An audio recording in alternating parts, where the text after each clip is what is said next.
Chers amis en Christ, bonjour. Aujourd'hui, j'ai décidé de vous lire un morceau de la parole. Donc, c'est important, par exemple, pour ceux qui viennent de se convertir, de comprendre que la Bible est le mode d'emploi de la vie. Dans la parole, nous est demandé justement comment se comporter, quels sont les commandements du Seigneur à suivre. Bon, ils le sont tous généralement, mais nous devons les suivre à la lettre, du mieux que nous pouvons. Et comme nous n'y arrivons pas, il faut lui demander, car sans lui, nous ne pouvons rien faire. On n'arrive pas à approcher de la sainteté que le Seigneur est lui-même. C'est juste impossible. Nous sommes corrompus, nous sommes pécheurs. Et il faut lui demander la foi, il faut lui demander la sagesse surtout. La sagesse, la foi, et, et que, et que vous puissiez justement, avec son aide, pouvoir passer chaque jour en étant le plus droit possible. Je dis bien le plus droit possible parce que on n'y arrive pas de par nous-mêmes. Mais justement, ce qui est important de comprendre pour les jeunes convertis, par exemple, c'est que, comme je vous le disais, c'est le mode d'emploi de la vie, hein, la parole. Et dans les apôtres, eh bien, ils ont chacun des versets qui sont à suivre, qui parlent de la vie, de comment se comporter sur certaines choses, sur pas mal de choses. Donc, c'est ce que je me suis aperçu entre les épîtres de Jacques, de Jean et de Pierre, de Jacques, Pierre et Jean. Il y a plusieurs morceaux, je vous ferai une autre vidéo parce que je pense qu'il y a beaucoup à dire justement là-dessus, sur le fait qu'il y ait beaucoup de commandements et d'avertissements de la part du Seigneur. Donc par exemple, si on commence avec l'épître de Jacques, à Jacques 1, 5, il est dit « Si quelqu'un d'entre vous manque de sagesse, qu'il la demande à Dieu, qui donne à tous simplement et sans reproche, elle lui sera donnée. » C'est ce que je vous disais tout de suite, il faut demander les choses au Seigneur, même pour des moindres choses, pour des choses futiles. Si vous remettez votre vie au Seigneur, c'est ce qu'il veut, lui c'est ce qu'il veut. C'est qu'on lui remette notre vie. C'est ça quand on dit donne ta vie à Jésus-Christ. Eh bien c'est ça. Si quelqu'un d'entre vous manque de sagesse, qu'il la demande à Dieu. Il faut la demander. Et vous pouvez demander tout plein de choses comme ça chaque jour pour évoluer. Et tout ça vous sera donné au nom de Jésus-Christ. Donc là, il en est mention à Jacques 1, verset 5. Ensuite, mettre en pratique la parole de Dieu du mieux que nous pouvons. Comme je vous ai dit, il faut lui demander aussi parce que, comme je vous ai dit, on ne peut pas se reposer sur notre force qu'on n'a pas. Donc, Jacques 1, 16. Ou plutôt Jacques 1, 19, je dirais. Sachez-le, mes frères bien-aimés, ainsi que tout homme soit prompt à écouter, lent à parler, lent à se mettre en colère, car la colère de l'homme n'accomplit pas la justice de Dieu. C'est pourquoi, rejetant toute souillure et tout débordement de méchanceté, recevez avec douceur la parole qui a été plantée en vous et qui peut sauver vos âmes. Donc s'énerver après les gens, s'énerver après les choses, agir par ego, c'est surtout ça, c'est l'orgueil, c'est le péché d'orgueil, l'ego. Donc quand il est dit, sachez-le mes frères bien-aimés, ainsi que tout homme soit prompt à écouter, qu'on soit prompt à écouter avant d'hurler, à écouter, lent à parler, donc à donner son avis, lent à se mettre en colère, ne pas s'énerver pour un oui ou pour un non, pas monter sur ses grands chevaux pour rien du tout. Car la colère de l'homme n'accomplit pas la justice de Dieu. C'est pourquoi, rejetant toute souillure et tout débordement de méchanceté, recevez avec douceur la parole qui a été plantée en vous et qui peut sauver vos âmes. Donc Jacques 1, verset 22. Mettez en pratique la parole et ne vous bornez pas à l'écouter en vous trompant vous-même. Mettez en pratique la parole et ne vous bornez pas à l'écouter en vous trompant vous-même par de faux raisonnements. faut pas penser que. Il faut juste lire et mettre en pratique ce qui est écrit là, dans la parole. Mais pas nous tirer des conclusions parce que ça mène à rien. Mettez en pratique la parole et ne vous bornez pas à l'écouter en vous trompant vous-même par de faux raisonnements, car si quelqu'un écoute la parole et ne la met pas en pratique, il est semblable à un homme qui regarde dans un miroir son visage naturel et qui, après s'être regardé, s'en va et oublie aussitôt comment il était. Jacques 1, 26. Si quelqu'un croit être religieux, sans tenir sa langue en bride, mais en trompant son cœur, la religion de cet homme est vaine. La religion pure et sans tache devant Dieu et notre Père consiste à visiter les orphelins et les veuves dans leurs afflictions et à se préserver des souillures du monde. Ça veut dire quoi tout ça? Alors je vais reprendre depuis le début. Si quelqu'un croit être religieux, c'est-à-dire si quelqu'un croit être en Dieu, si quelqu'un croit être religieux sans tenir sa langue en bride, c'est-à-dire que tu as beau lire la parole, tu as beau aller au culte, et que tu es toujours en train de critiquer, toujours en train de l'ouvrir pour ci, pour ça et pour tout, mais en trompant son cœur, donc en croyant que tu es en Christ, mais que tu ne l'es pas, parce qu'en fait tu fais que de blablater dans le monde, là tu trompes ton cœur et tu n'es pas sincère. La religion de cet homme est vaine. La religion pure et sans tache devant Dieu notre Père consiste à visiter les orphelins et les veuves dans leurs afflictions.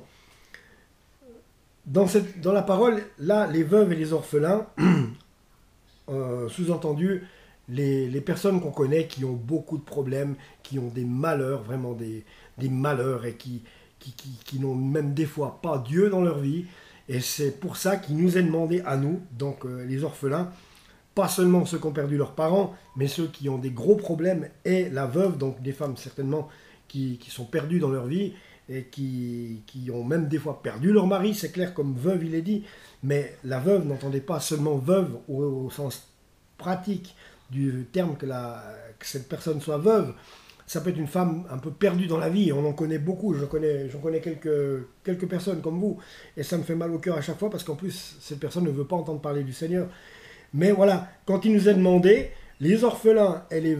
Alors, la religion pure et sans tache devant Dieu, notre Père, consiste à visiter les orphelins et les veuves dans leurs afflictions, donc dans leurs malheurs. C'est-à-dire qu'il faut aller se proposer nous-mêmes, il faut aller vers eux, il faut aller les écouter un petit peu, pourquoi pas aller les inviter boire un café, et puis leur laisser vider un peu leur sac, qu'ils puissent un peu vous parler. Et vous, à ce moment-là, parlez-lui de l'œuvre de la croix, parlez-lui de ce que Jésus-Christ a fait pour nous, a fait pour elle.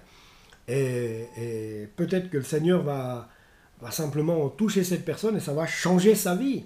Donc c'est pour ça qu'il nous est demandé de prendre soin des plus faibles que nous, des plus faibles, des plus malheureux, et il y a toujours plus. C'est pour ça que c'est faux quand on est dans le monde. Moi je me rappelle, j'étais tout le temps en train de me plaindre sur mon sort, mais j'avais tort, parce qu'il y avait plus malheureux que moi. Il y a des gens en Afrique qui meurent de faim, il y en a qui meurent de soif, il y a des gens à côté de moi qui ont perdu de la famille, il y a des gens à côté de moi qui sont dans un désarroi pas possible parce qu'ils n'ont pas le Seigneur dans leur vie, parce que voilà, et du fait qu'ils n'ont pas le Seigneur dans leur vie, ils ont toutes sortes d'afflictions dans leur vie, et plutôt que de dire, de réagir à l'européenne et se dire qui se débrouille, qui se débrouille, chacun a son problème. Non, pas chacun son problème. Si vous pouvez intervenir dans la vie de quelqu'un, faites-le. Quelque chose ça puisse être. Donc, les orphelins et les veuves dans leur affliction, et nous, à se préserver des souillures du monde. C'est-à-dire, éviter d'aller s'asseoir avec les moqueurs, avec les méchants, avec les haineux, avec les hautains, avec toutes les personnes qui ne sont pas en Jésus-Christ, qui ne sont pas en Dieu, qui ne font que de blasphémer, qui prêchent que leur personne, leur savoir, leur fortune. Et ça, c'est pas bon. Donc, des souillures du monde, et bien sûr, éviter de pécher un maximum, ne pas voler, ne pas commettre l'adultère, ne pas se mettre en idolâtrie. Donc, vous pouvez aimer des choses dans la vie, vous pouvez aimer tous les jours, vous êtes vivant, donc c'est clair, vous avez certainement un hobby, vous avez le droit, mais que cet hobby, et moi aussi j'en ai un, mais je fais en sorte que cet hobby ne passe pas dans mon cœur avant le Seigneur. Que la chose est claire, notre hobby, on peut l'aimer, c'est une chose, mais attention, le plus important à aimer, c'est Jésus-Christ. Parce que si on meurt maintenant, si on passe l'arme à gauche, comme on dit maintenant, la seconde d'après, c'est pour l'éternité, ça sera ou l'enfer si vous n'êtes pas en Jésus-Christ et en Dieu, ou simplement le royaume des cieux, parce que vous avez pris la peine de vous intéresser au Seigneur Jésus, de l'aimer, de le choisir comme Seigneur et Sauveur de votre vie, de vous repentir de vos péchés, et là, à ce moment-là, la porte du royaume des cieux vous sera ouverte. Donc voilà. Alors, Jacques 2, 5. Dieu n'a-t-il pas choisi les pauvres aux yeux du monde pour qu'ils soient riches en la foi et héritiers du royaume qu'il a promis à ceux qu'il aime?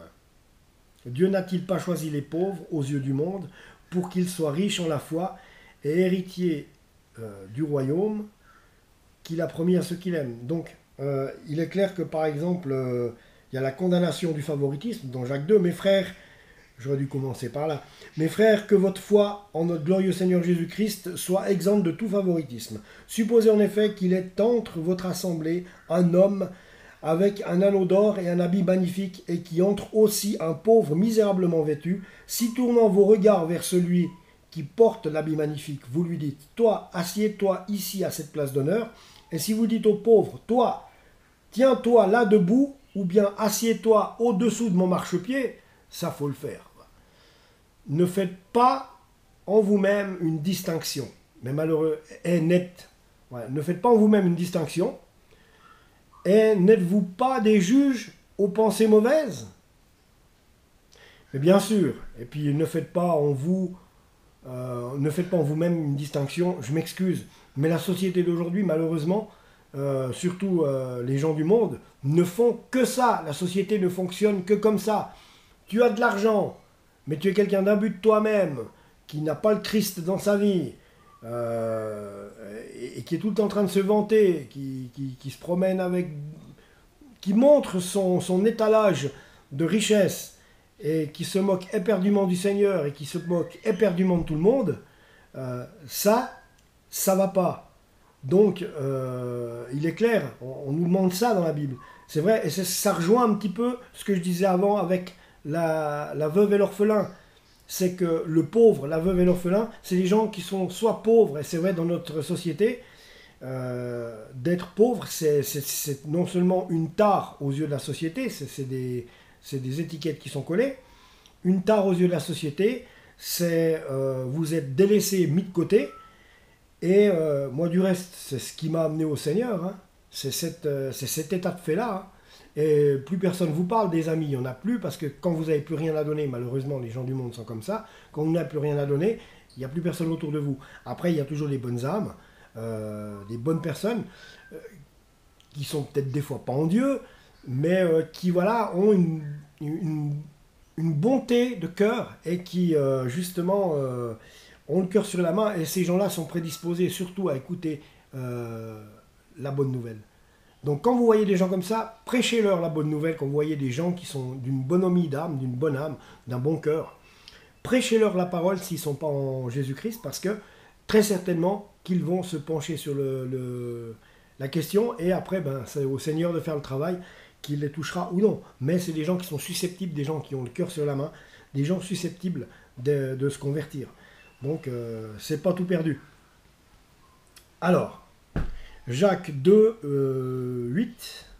Non, avant ça, j'ai oublié de vous expliquer le reste. Dieu n'a-t-il pas choisi les pauvres aux yeux du monde pour qu'ils soient riches en la foi? Donc, c'est vrai que moi, j'étais hautain et j'étais orgueilleux de moi-même quand j'avais de l'argent et que j'étais au top.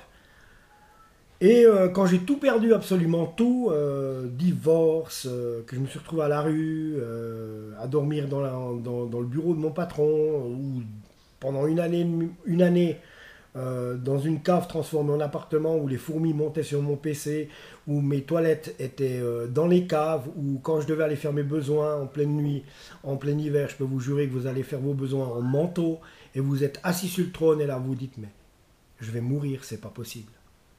et que vous n'avez pas le Seigneur Jésus dans votre vie, et je peux vous dire que là, je me suis retourné vers lui à ce moment-là, fissa. Je n'avais plus rien, j'ai crié à lui, et aujourd'hui, il a fait de moi ce que je suis. Il m'a fait grâce, et sa grâce me suffit. Je suis pas bien riche, mais je suis multimilliardaire de la parole, multimilliardaire de ma foi, et multimilliardaire de l'espoir en Dieu, et multimilliardaire de toute cette joie que m'apporte le Seigneur Jésus chaque jour. Voilà.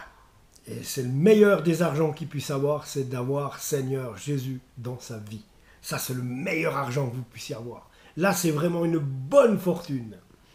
Alors, dans Jacques 2, 8, pardon, si vous accomplissez la loi royale selon l'Écriture, tu aimeras ton prochain comme toi-même. Ça, c'est toujours difficile à réaliser.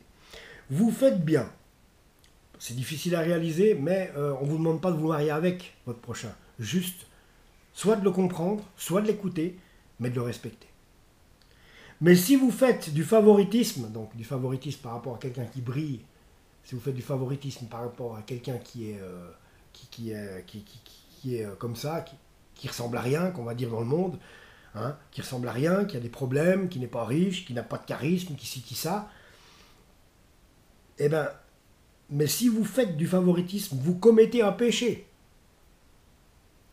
C'est de là justement aussi, comme quand dans la parole, à un moment donné, il est dit, vous me direz un jour, on a prêché en ton nom, on a guéri des malades en ton nom, où que c'est que l'on t'a vu malade et qu'on ne t'a pas soigné, ou t'avons vu mourir de faim et nous ne t'avons pas donné à manger, eh bien, ça ne veut pas dire qu'ils n'ont pas donné à manger à Dieu, mais c'est-à-dire que quand vous faites du favoritisme par rapport à quelqu'un qui a des afflictions, qui a vraiment une petite vie, qui a l'air de vue comme ça, misérable, mais qui ne l'est pas parce que c'est une apparence du monde, mais c'est comme ça que le monde critiquerait.